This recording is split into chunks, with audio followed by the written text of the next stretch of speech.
here we want to look at trying to add these two square roots. Now right now you notice they seem like they're nowhere near like terms, but we want to see if we can simplify them anymore and see what comes out of it. So let's see, 48.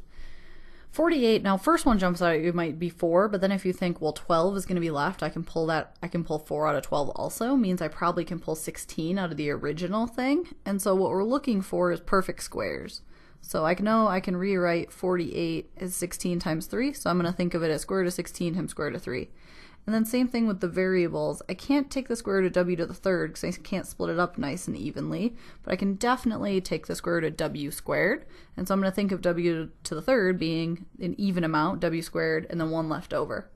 Okay, for the part that's left over here, I have w, 27 I can think of as square root of 9 square root of 3. And then square root of w I can't do anything with, and square root of x squared I don't need to split up because I can already take that square root. Then to try to stay organized, I like to underline the stuff I can take the square root of, maybe even sometimes as I do it. And so here's all the perfect squares that I pulled out.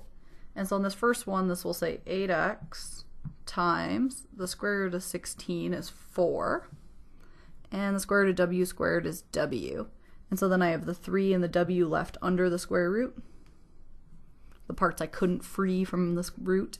The next one says w, that was already out there.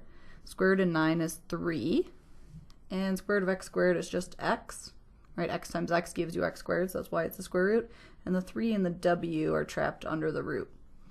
Now I can notice these are starting to look a little more like terms, but let's clean them up. So 8 times 4 is 32, xw, square root of 3w. And then this one says 3xw, square root of 3w. All right, then notice these are exactly the same from here to here. Like terms have to be exactly the same. Exponents, letters, everything. So if I look, I have 32 of these xw, square root of 3w terms. It doesn't matter how big they are, they're the same. I have 32 of these things, and I have another 3 of this same thing. So all together, I can go ahead and write that I have 35 of these xw square root of 3w terms. So at the end, once we simplified, they did end up being like terms.